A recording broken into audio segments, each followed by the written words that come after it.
Hi there and welcome to this video where I'm going to give you a quick overview of the live loops. Live loops was introduced in Logic Pro 10.5 and is a workflow that's great for hip hop and electronic music production. So this live loops workflow allows you to compose and arrange music in a very different way than you may be used to in earlier versions of Logic Pro 10 or in the tracks area of Logic Pro. So we can use live loops to create and launch different musical ideas, and it's really a different way of composing electronic music compared to the traditional tracks area. And live loops allows you to create some ideas and then perform and record these ideas into the tracks area. And then in the tracks area, you can continue arranging and mix your music. So right now in Logic Pro 10, I've gone up to File and then New from Template. And then from here, I've gone on to Starter Grids. So we have a load of different starter grids here. And the one I've chosen is Flex and Flow. So some of these templates actually sound really great. And I'm going to show you Flex and Flow right now.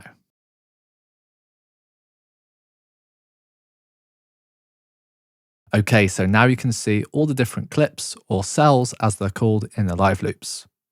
So with the buttons up here, you can swap between the live loops area and the tracks area of Logic Pro 10. Or you can even have both of them open at the same time.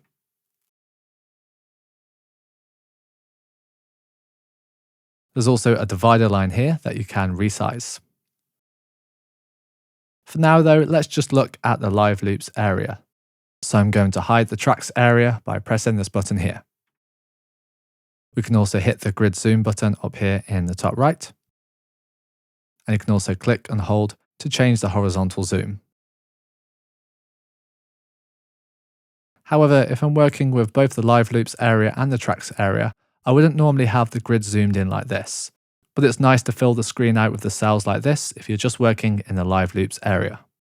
We can also press the key Command Z to zoom, or we can zoom by pressing Command and the left and right arrows to zoom horizontally in and out, and Command up and down to zoom vertically.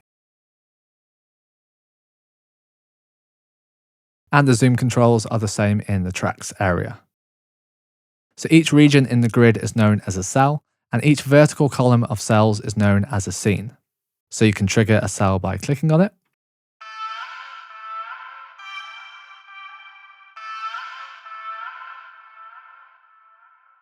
And then click on it again to stop the cell. And you can also press spacebar to stop the playhead. If we go over to both views, you can see that when we press spacebar, it will play the playhead. And when we press spacebar again, it will pause the playhead.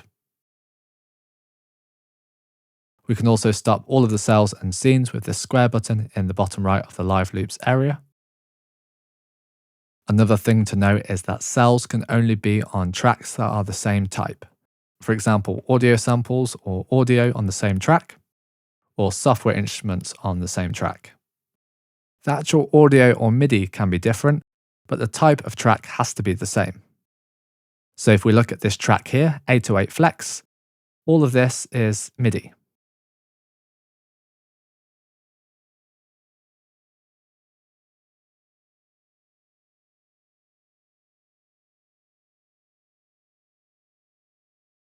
And if we go on vocal chops, you can see here, all of this is audio. So we can click on the cell and open up the editor by either double clicking on the cell or going up to the editor button up here, or using the key Command E to show or hide the editor. So let's now talk about scenes. Like I said, scenes are the vertical columns of cells, and you can use different scenes for building up the arrangement of your song. So this arrangement here could be intro, verse, chorus, maybe bridge, and you can actually play back the cells or scenes in whatever order you like and for as long as you want.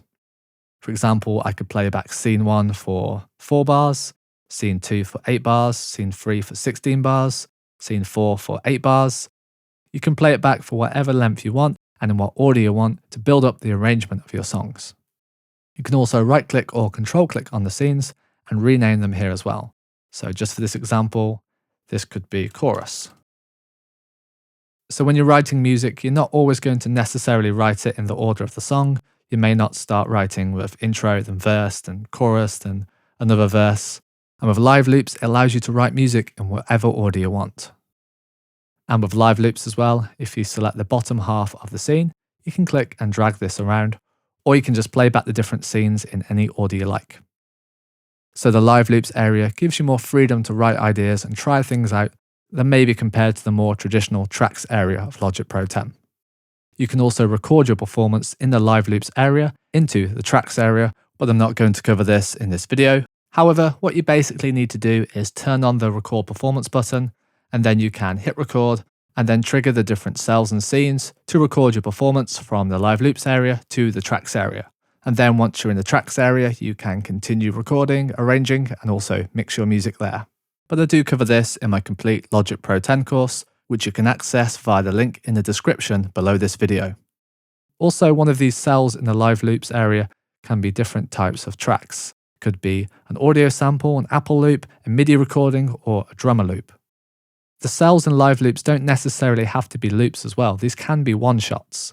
If we click on one of these cells and we press the key command L, it will unloop this and will just play back once. Or we can press L again to loop.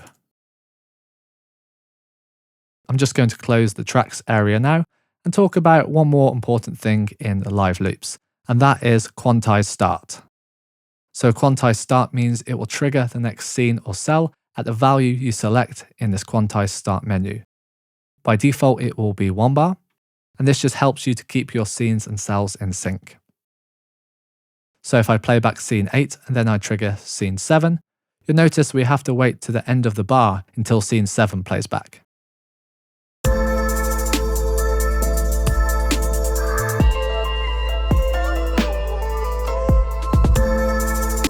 It's just an easy way to keep your music in sync. But for example, if I change this to 1/16th note, I'll be able to play the different scenes back a lot quicker.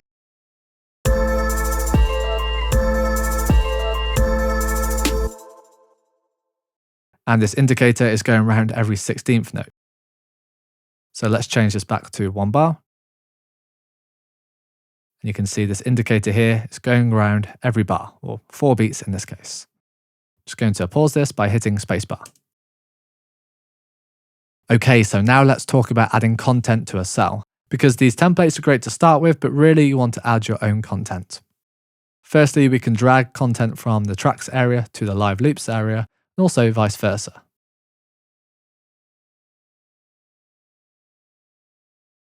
Remember though, you won't be able to drag an audio track onto a MIDI track, and you won't be able to drag a MIDI track onto an audio track. Just remember though that the cells have to be on the same type of track.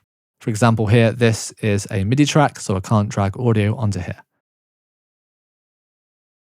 But I can drag this audio track on another one of these audio tracks. We can also drag audio on MIDI from our Finder or browser in Logic Pro 10. And we can also drag loops from the Apple Loop library into one of the cells. We can also record our own clips into the live loops area and edit these down to create our own loops. This could be MIDI or audio, and you can also record directly into the clips. And to do this, you will have to arm the track to record, and then you can record MIDI or audio directly into one of the cells in the live loops. However, that's for another video. I won't be showing you how to do this in this brief overview video. And then of course, when you're happy with your live loops arrangement, you can record this directly into the tracks area and then continue arranging and mix your music. There's also an inspector for the live loops area. I'm just going to close the Apple Loops library and the tracks area and then open up the inspector up here, or use the key command I to open the inspector. And with this inspector, we can quickly edit some of the cell properties, including play modes, loop length, cell length, and transposition.